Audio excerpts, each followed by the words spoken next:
observing.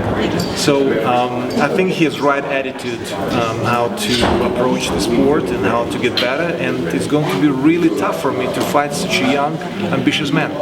And on that point, he's a man that's had like 18, 19 professional fights.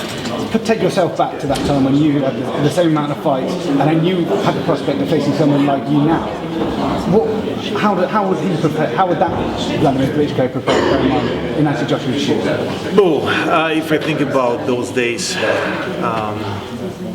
I was badass. I'm sorry for my language, but pretty much the same way I feel about Anthony.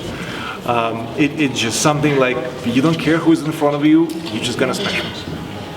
And thinking about the fact that you're going to have the prospect of coming to this arena, to this venue, even doing something that even you in your career haven't even done by the time you're going to be 41. How good is that something in boxing still excites you like this? Well, it is exciting. I'm still in pretty amazing shape. I don't feel age until now. I don't know how it's going to be in 5 years, but as currently as right now, I feel motivated. I feel strong. The speed, experience, anticipation, it all works together well, and that's what actually I will need to say a couple of months later on the night of April 29th, just a couple of meters from here, in the middle of the WEMBLEY Stadium. I want to see the same line. You know what? I still got it. That's why I'm holding these titles in my hands. And you, in the past, have had fights against British fighters. Your last two, there was some bad blood in the build-up to fight with David Hay and Tyson Fury. This one is different. I just think it's not about bad blood. It's a stupid blood. That's how I can call it. It's just things that not really people want to look up to. Kids want to look up to.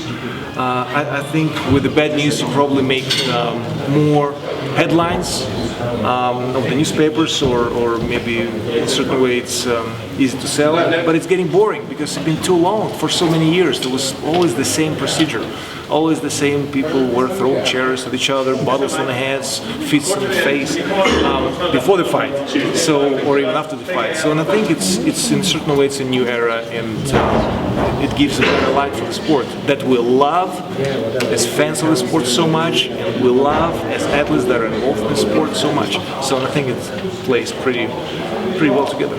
Pretty well placed together. It's a 50-50 chance, and that's what I see. That's what I'm talking about. Not as a promotion of the fight. That's actually the truth.